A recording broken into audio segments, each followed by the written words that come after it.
অমিতা খাৰটো সদায় খোৱা হয়। আজি আগবঢ়াব লৈছোঁ অমিতা আৰু মাছেৰে কেনেকৈ আমি এখন পিটিকা বনাব পাৰোঁ তাকে চাওঁগৈ বলক। মোৰ পটতে লাগিছে কেইখিলামান মানধনিয়া পাত। এই চিঙি কেতিয়াবা তৃপ্তিৰে খাই থাকোঁ। এজোপাই গছ আছে আৰু সৰু এজোপা উঠিছে। লগতে লৈ লৈছোঁ কেইখিলামান মচুন্দৰী পাত। নিজৰ বাগান আৰু পটৰ পৰা চব্জি ছিঙি পেলাই খোৱাটো বেলেগেই আনন্দ লাগে। এই পিটিকাখনৰ কাৰণে লাগিব মাছ কেইডোখৰমান।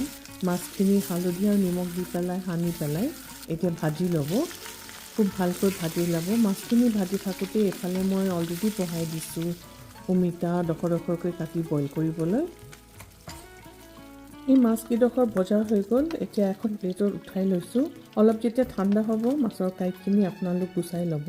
এই পিটিকাখন বনাবৰ বাবে আমাক লাগিব বইল অমিতা, ভাজি লোৱা মাছ আৰু কেইফুটামান নহৰু অকণ জুইত পুৰি ল'ব।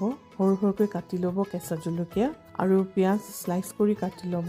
নেমু টেঙাৰ ৰস, নিমখ আৰু মিঠাতেল। তাৰ লগতে মই বাৰীৰ পৰা ছিঙি লোৱা মচুন্দৰী, মানধনিয়া আৰু ধনিয়া পাত।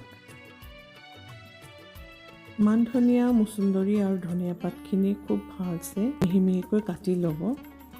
আৰু পিটিকাত এটা গ্ৰীণ কালাৰ দিলে খুব বঢ়িয়া লাগে দেখিবলৈ।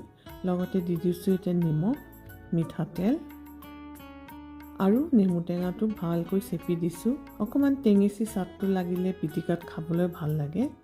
এতিয়া গোটেই সামগ্ৰীখিনি এটা এটা কৰি ভালকৈ পিটিকি ইটো সিটোৰ লগত মিক্স কৰি গৈ থাকিব। আৰু যেতিয়া আপোনালোক গোটেইখিনি পিটিকা হৈ যায় তেতিয়া মাছৰ লগত সম্পূৰ্ণ ভালছে মিক্স কৰি দিব। বিৰাটেই সুন্দৰ এটা স্মেল আহিছে, মানে সানি থাকোঁতেই মুখৰ পানী পৰি গৈছে। অমিতাটো চবৰ ঘৰত থাকেই আমাৰ তাত অসমত। আপোনালোক নিশ্চয় এই পিটিকাখন এবাৰ বনাই খাই চাব।